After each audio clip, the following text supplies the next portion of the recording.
Object oriented programming, हमने इसका definition देखा है। ऑब्जेक्ट ओरिएंटेड प्रोग्रामिंग जिसे UPS कहा जाता है शॉर्ट में।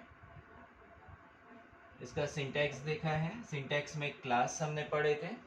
क्लास क्लास सिंटैक्स क्या था क्लास का? क्लास नेम, उसके आगे क्लास नेम, यस, हाँ, और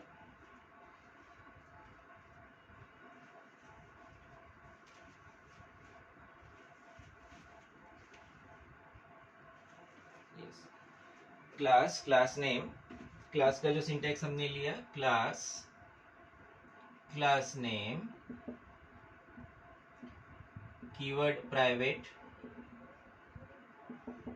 में डेटा मेंबर्स, प्राइवेट के सामने कोलन आता है, data members, function members. Private में डेटा मेंबर्स होंगे, फंक्शन मेंबर्स होंगे।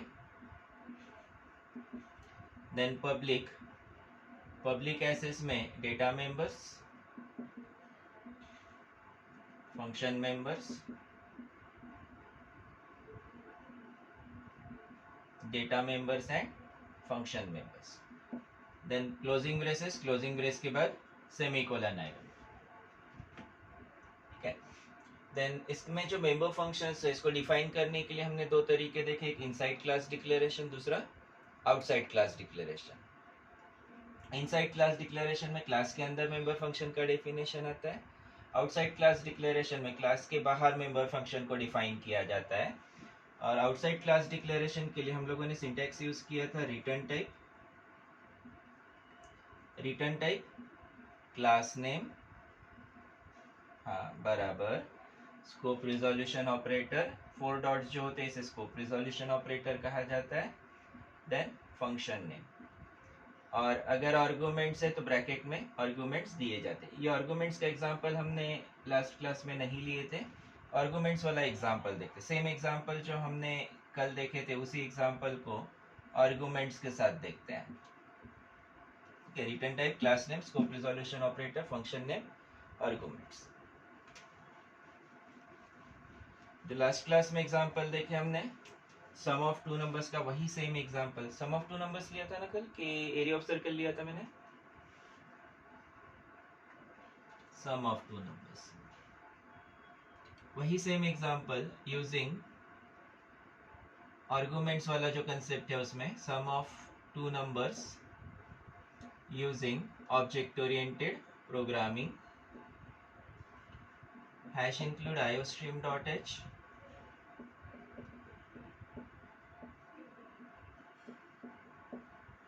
Hash include conio.h।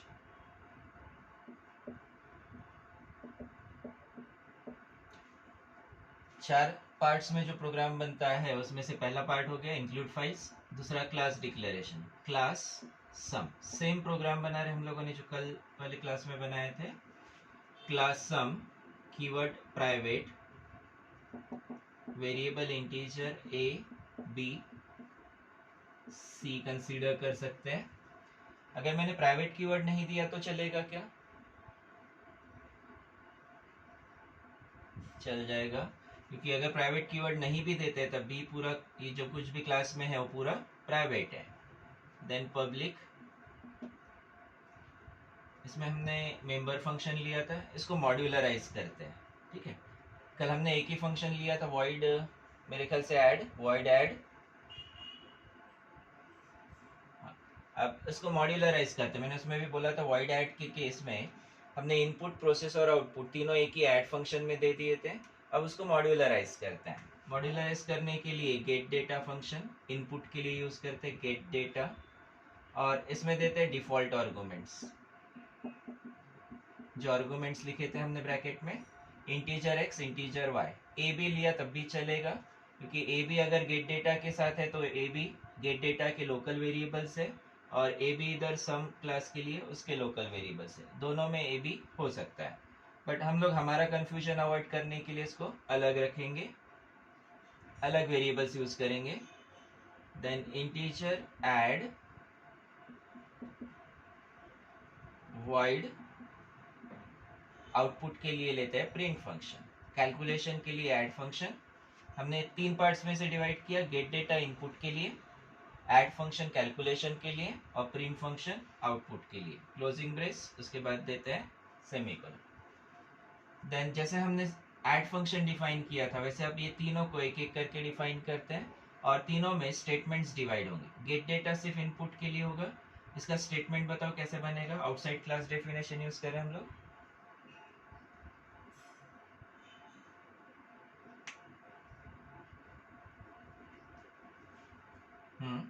Outside class, हाँ ये वॉइड गेट डेटा डिफाइन करना है आउटसाइड क्लास।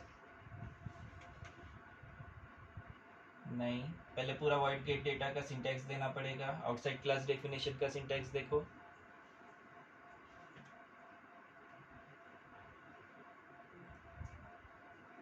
हाँ वो सब बताओ प्रॉपर बताओ।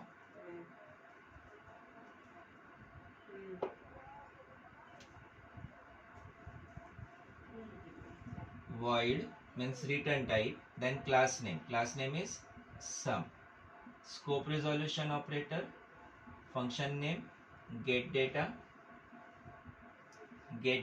add की जगह हमने पहले get data लिया है, अब get data फंक्शन को डिफाइन करेंगे, इंटीजर x इंटीजर y। यहाँ मैंने इसको सेमीकोलन दिया, सिर्फ प्रोटोटाइप है, रिप्रेजेंट किया है कि फंक्शन यूज होने वाला है। यहाँ पे इसको डिफाइन करने वाले हैं तो वेरिएबल की वैल्यूज आएगी। डिफाइन करने वाले मतलब इसके स्टेटमेंट्स आएंगे जिसमें वेरिएबल की वैल्यूज होगी। अब जो x की वैल्यू है इसे मुझे स्टोर करना है वेरिएबल a में, तो a इक्वल टू x, और y की जो वैल्यू है उसे स्टोर करना है वेरिएबल b में। यहाँ मैं a equal to x semicolon b equal to y side by side लिख रहा हूँ उसको। ये हो गया input, a equal to x b equal to y। a equal to x के बाद सेमीकोलन है, b इक्वल टू y के बाद भी सेमीकोलन है। देन इसी तरह से नेक्स्ट फंक्शन डिफाइन करेंगे, फिर से इसका रिटर्न टाइप देखेंगे। Return type is integer, return type integer. उसके बाद आएगा क्लास नेम, इंटीजर के बाद क्लास नेम क्या है,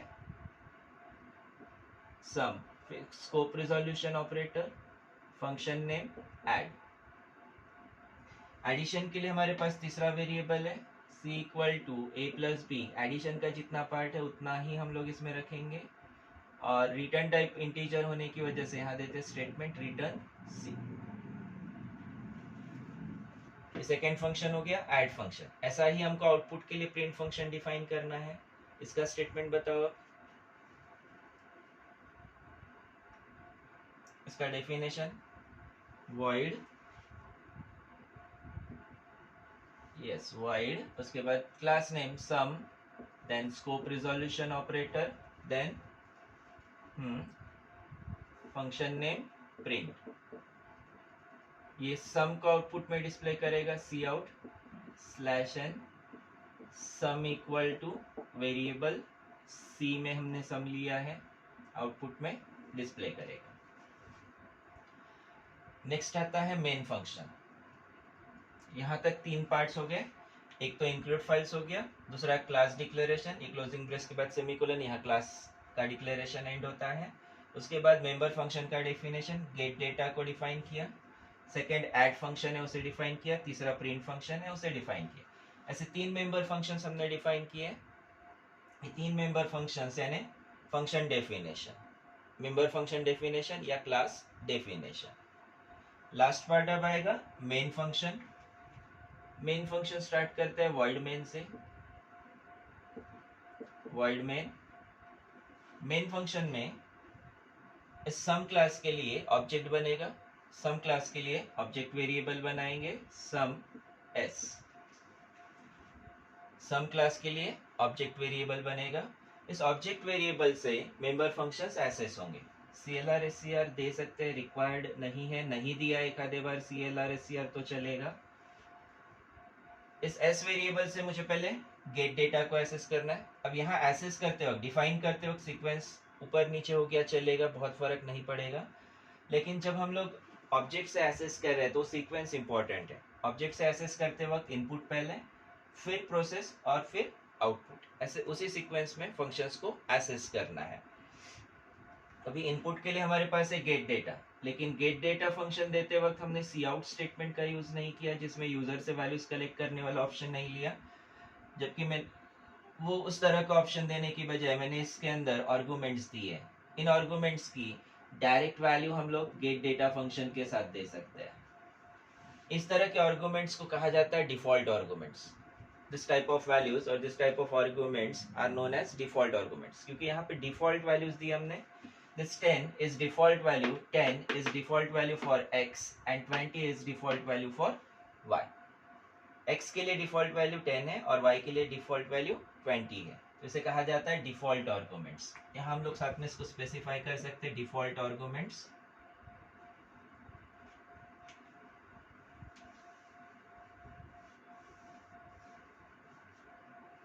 इसे स्पेसिफाई करते हैं default arguments.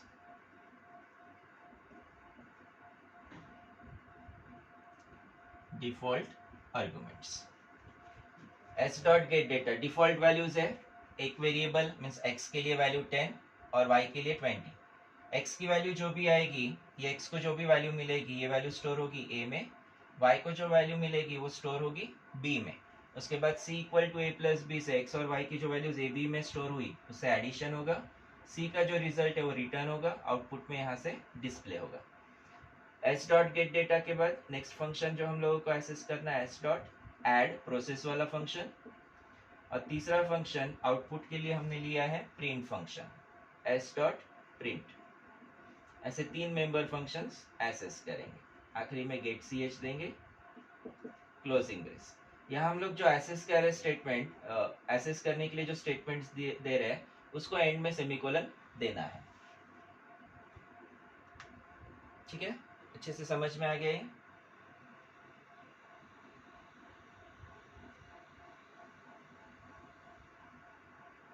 S dot get data 10,20 इसमें ये डिफॉल्ट वैल्यूज है। डिफॉल्ट वैल्यूज मतलब डिफॉल्ट आर्गुमेंट्स कहा गया है।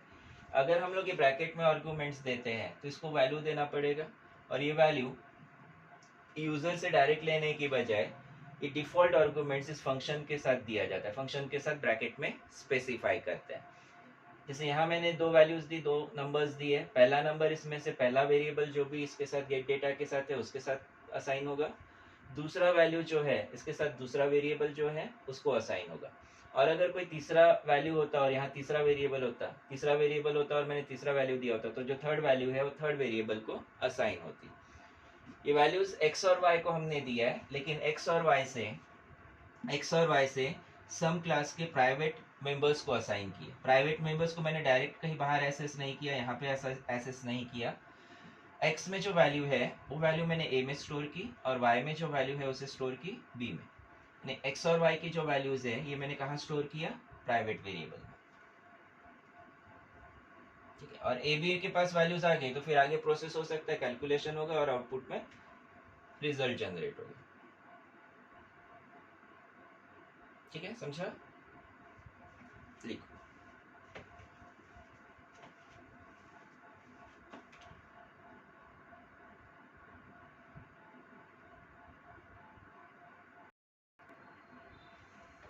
नेक्स्ट एग्जांपल देखते हैं, area of circle using class circle. Actually इसका क्वेश्चन है, क्वेश्चन का स्टेटमेंट है इम्प्लीमेंट अ क्लास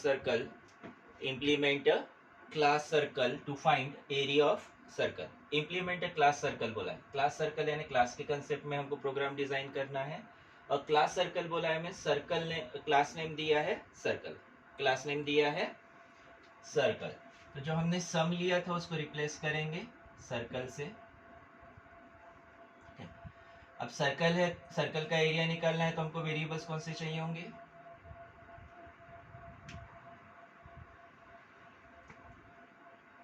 हाँ, और डेटा टाइप इंटीजर चलेगा, फ्लोट लेंगे, डेटा टाइप फ्लोट, रेडियस के लिए वेरिएबल r, एरिया के लिए variable a। Then get data function वैसा ही रखते हैं, लेकिन डिफॉल्ट आर्गुमेंट का यूज नहीं करेंगे, यूजर से रेडियस की वैल्यू कलेक्ट करेंगे। इंटीजर ऐड की जगह यहाँ रिटर्न टाइप फ्लोट लेंगे, क्योंकि वेरिएबल्स हमारे फ्लोट में है और रिजल्ट भी फ्लोट में आएगा, इसलिए रिटर्न टाइप फ्लोट होगा। फ्लोट कैलकुलेट, ऐड की जगह मैं कैलकुलेट वर्ड यूज कर रहा हूँ यहाँ पे, सिंपली ऐड को मैंने रिप्लेस किया कैलकुलेट से, जो प्रोसेस करने वाला। वाइट प्रिंट, इस फंक्शन को वैसा ही रखेंगे, आउटपुट के लिए इसको चेंज नहीं करते, वैसा ही रखेंगे। अब मुझे गेट डेटा डिफाइन करना है, तो आउटसाइड क्लास अगर डिफाइन करो तो सेम इसी तरह का स्टेटमेंट बनेगा, सिर्फ क्लास नेम चेंज होगा, सम की जगह क्या आएगा, void circle. Function name gate data, default arguments हमने हटा दिए। अब ए और बी की वैल्यूज की जगह मुझे चाहिए रेडियस की वैल्यू, तो यूजर को उसके अकॉर्डिंग मैसेज देंगे, सी आउट एंटर रेडियस, और ये रेडियस की वैल्यू स्टोर करेंगे वेरिएबल आर में, सी इन आर। इनपुट हो गया। अब प्रोसेस के लिए कैलकुलेट फंक्शन है, रिटर्न टाइप फ्लोट है, तो ये तीनों वर्ड्स चेंज होंगे। रिटर्न टाइप इंटीजर की जगह अब आएगा फ्लोट, क्लास नेम है सर्कल, स्कोप रिजोल्यूशन ऑपरेटर, और फंक्शन नेम है calculate. C equal to A plus B की जगह क्या आएगा स्टेटमेंट, एरिया ऑफ सर्कल के लिए A equal to pi R square लिखेंगे क्या, 3.14 इंटू आर, इधर रिटर्न ए, एरिया की वैल्यू रिटर्न करेंगे। देन तीसरा फंक्शन है print, void print, void sum की जगह वॉइड सर्कल, प्रिंट फंक्शन वैसे ही आएगा, सी आउट, सम की जगह हम लोग एरिया डिस्प्ले करने वाले हैं, area equal to variable small a. Then main function में ऑब्जेक्ट बनेगा, सम क्लास की जगह अब हमारे पास सर्कल क्लास है, सर्कल क्लास के लिए ऑब्जेक्ट बनाते हैं, CIR CLE, सी ऑब्जेक्ट ले सकते हैं, C dot get data, default arguments नहीं देंगे। देन सी डॉट ऐड की जगह सी डॉट कैलकुलेट आएगा, सी डॉट कैलकुलेट, और तीसरा आएगा सी डॉट प्रिंट। ठीक है, सिंपल कंसेप्ट है, एक्चुअली सिंपल है ये, इसका फॉर्मेट है, ये फॉर्मेट फिक्स रखेंगे हम लोग। क्या फॉर्मेट रखेंगे, क्लास बनाएंगे, क्लास में प्राइवेट में वेरिएबल्स, पब्लिक में 3 मेंबर फंक्शन, एक इनपुट, दूसरा प्रोसेस और तीसरा आउटपुट के लिए, और एक एक मेंबर फंक्शन को डिफाइन करते जाएंगे, मेन में ऑब्जेक्ट से तीनों मेंबर फंक्शंस को एक्सेस करेंगे। फिक्स फॉर्मेट है, सिर्फ प्रोसेस का पार्ट इसमें चेंज होते जाएगा, और जो प्रोसेस में रिजल्ट जनरेट होगा उसके अकॉर्डिंग आउटपुट का स्टेटमेंट चेंज होगा। प्रोसेस के लिए जो हमको इनपुट चाहिए उसके अकॉर्डिंग यहाँ इनपुट का स्टेटमेंट चेंज होगा। ठीक है, लिखो।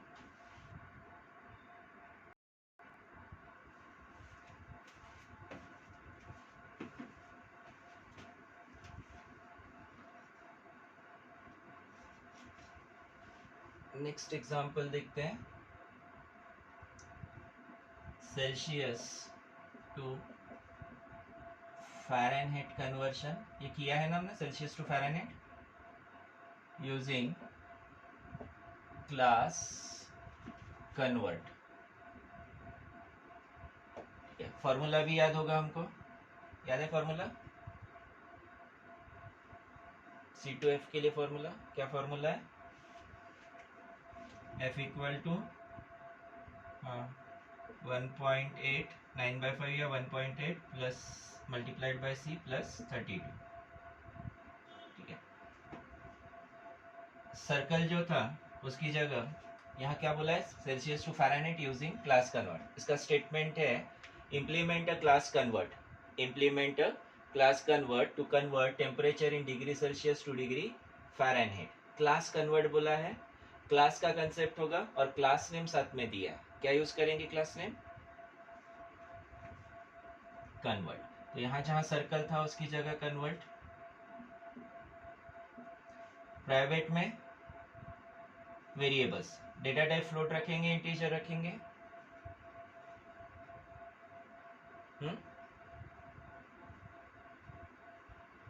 यहाँ पे 1.8 है ना, 9/5 मतलब 1.8 है, 1.8 यानी फ्लोट में है तो डेटा टाइप फ्लोट में ही रखेंगे, और वेरिएबल्स कौन से यूज करेंगे, सेल्सियस के लिए C और फ़ारेनहाइट के लिए F। यहाँ फंक्शन नेम सेम रखे जा सकते हैं, कहीं पे कुछ चेंज करने की जरूरत नहीं है। गेट डेटा इनपुट के लिए calculate function Celsius to Fahrenheit convert करने के लिए, प्रिंट फंक्शन आउटपुट के लिए। आउटसाइड क्लास डिफाइन करते हैं तो यहाँ क्लास नेम चेंज करना पड़ेगा। वॉइड क्लास नेम हमने लिया है कन्वर्ट, उसके अकॉर्डिंग कन्वर्ट। एंटर रेडियस की जगह क्या आएगा, enter temperature in Celsius. C in Celsius की वैल्यू स्टोर करेंगे वेरिएबल सी में। देन सेकेंड हमको कैलकुलेट फंक्शन डिफाइन करना है, void अवॉइड नहीं float convert, return type is float, class name convert, scope resolution operator, function name calculate, इसके सामने bracket आएगा। इससे पहले वाले एग्जांपल में चेक कर लो यहाँ पे ब्रैकेट दिया है कि नहीं हमने।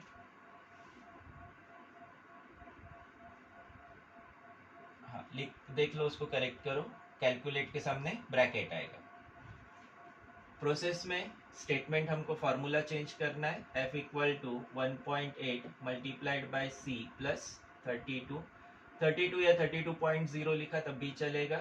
रिटर्न f की वैल्यू रिटर्न करेंगे। देन नेक्स्ट स्टेटमेंट, नेक्स्ट हमारा प्रिंट का डेफिनेशन बनेगा, प्रिंट फंक्शन का definition, return type void, class name convert, function name print वैसे ही रहेगा। देन एरिया आउटपुट पे नहीं डिस्प्ले करना है, हमको डिस्प्ले करना है temperature in Fahrenheit, temperature in Fahrenheit, variable f में है। देन मेन फंक्शन में कन्वर्ट क्लास के लिए ऑब्जेक्ट बनेगा। c यूज नहीं करेंगे, c इसलिए यूज नहीं करेंगे, ऑलरेडी c हमने यहाँ पे यूज किया है तो c यूज नहीं करेंगे। c की जगह कोई और वेरिएबल यूज करेंगे। ऑब्जेक्ट यानी वेरिएबल है तो वेरिएबल के सभी सिंटैक्स रूल्स उसको फॉलो करता है। con लिया जा सकता है, तो अब यहाँ c को रिप्लेस करेंगे con से, एक एक मेंबर फंक्शन एक्सेस करेंगे। पहले get data con dot get data, then con dot calculate, then con dot print.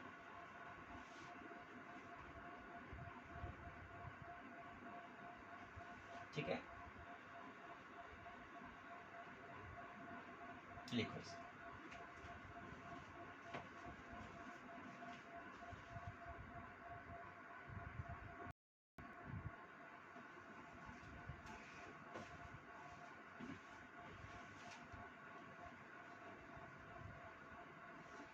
Next example, sum of digits using object oriented programming। इसमें बोला है sum of digits using object oriented programming। sum of digits बनाए थे programme हम लोगों ने, statements याद है सम करने के लिए, क्या क्या स्टेटमेंट्स है देखो, बताओ, याद आ रहे होंगे तो बिना देखे बताओ, पहले कोशिश करो।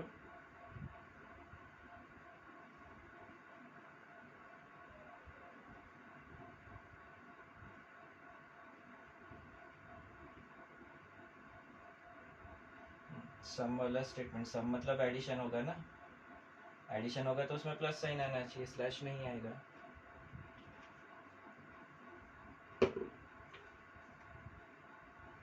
आई नहीं, डी, डिजिट ऐड करना है ना, sum plus d. Sum of digits वाला एग्जांपल, सेम एग्जांपल हमको ऑब्जेक्ट ओरिएंटेड प्रोग्रामिंग में इंप्लीमेंट करना है। क्लास नेम यहाँ स्पेसिफाई नहीं किया, हम लोग क्लास नेम अपने तरीके से ले सकते हैं। क्लास सम देते हैं, sum class name sum. Variables integer में डिक्लेयर करते हैं, इसमें फ्लोट नहीं चलेगा क्योंकि मॉड ऑपरेटर हमको यूज करना है। इंटीजर में नंबर के लिए एक वेरिएबल n, डिजिट के लिए एक वेरिएबल d और सम वेरिएबल। सम इक्वल टू 0 हमने इनिशियलाइज सम नहीं ले पाएंगे क्योंकि सम नाम से ऑलरेडी क्लास है, s लेते हैं। s इक्वल टू 0 यहाँ पे नहीं इनिशियलाइज कर पाएंगे, इसको हम लोग कैलकुलेट फंक्शन में इनिशियलाइज करेंगे। प्राइवेट में ये वेरिएबल को इनिशियलाइज करने के लिए अलाउ नहीं करता है। देन कैलकुलेट रिटर्न टाइप इसका इंटीजर होगा, कैलकुलेट फंक्शन का return type integer, void get data वैसा ही रहेगा, कैलकुलेट का रिटर्न टाइप हमने इंटीजर करा, प्रिंट फंक्शन सेम वैसे ही वॉइड प्रिंट। अब गेट डेटा को डिफाइन करेंगे वॉइड कन्वर्ट, कन्वर्ट की जगह हम लोग क्या यूज करेंगे, class name sum, scope resolution operator get data, enter a number, enter a number, ये नंबर स्टोर होगा वेरिएबल n में। देन यहाँ नंबर ऑफ स्टेटमेंट्स लिखना है हमको, स्टेटमेंट ज्यादा लिखना है, स्पेस चाहिए होगी। थोड़ा ऊपर से स्टार्ट करते हैं इसको। रिटर्न टाइप हमने लिया इंटीजर, कैलकुलेट फंक्शन के लिए return type integer, then class name sum, scope resolution operator, function name calculate. While statement देना पड़ेगा यहाँ पे हमको, वाइल लूप में यूज करेंगे n greater than 0, d equal to n mod 10, s equal to s plus D. लेकिन जब s plus D दे रहे तो s की इनिशियल वैल्यू होनी चाहिए, s की इनिशियल वैल्यू 0 करेंगे। यहाँ हमने s को इनिशियल वैल्यू नहीं दिया क्योंकि ये प्राइवेट डिक्लेरेशन में इनिशियलाइजेशन के लिए, वेरिएबल इनिशियलाइजेशन के लिए अलाउ नहीं करता है। इसको हम लोग जहाँ यूज कर रहे हैं वहीं पे इनिशियलाइज करेंगे। Then n equal to n slash t, n slash 10, then return s की वैल्यू रिटर्न करेंगे, क्लोजिंग ब्रेस। क्लोजिंग ब्रेस यहाँ दिया चलेगा, ये स्टेटमेंट खत्म होने के बाद यहाँ देते हो तब भी चलेगा। Then print function, print function output के लिए है, void class name is sum, function name is print, c out slash n sum of digits या sum equal to variable s में है। सम क्लास के लिए ऑब्जेक्ट बनाएंगे, सम क्लास के लिए s वेरिएबल ऑलरेडी हम लोग यूज कर चुके हैं, यहाँ पे s1 ले सकते हैं। ऑब्जेक्ट नेम चेंज हो गया, यहाँ पे चेंजेस करेंगे, s1 dot get data, s1 dot calculate and s1 dot print. सिर्फ हमको ये प्रोसेस ध्यान में रखना है, और इसी प्रोसेस के लिए हम लोगों ने नंबर ऑफ प्रोग्राम्स की प्रैक्टिस करे थे। ठीक है, सिंपल है प्रोग्राम।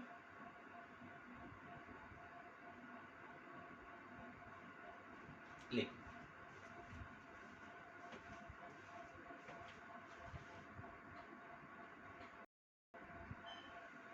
तो अब तुम लोगों को अगर प्रोग्राम बनाने दिए तो इस कंसेप्ट पे बन जाएंगे। अगर मैंने कोई प्रोग्राम दिया तो तुम लोग बना सकते हो इस पे। हाँ, तो इसमें तुम लोगों को डिज़ाइन करना है एक GCD वाला प्रोग्राम, दूसरा फैक्टोरियल वाला प्रोग्राम जिसमें क्लास नेम नहीं दिया है, दोनों तीनों में जो भी है क्लास नेम हमको कंसीडर करना है। फंक्शन नेम सेम ही रख सकते, gate data, calculate, print. GCD एक हो गया, दूसरा फैक्टोरियल और तीसरा प्राइम नंबर। बन जाएगा।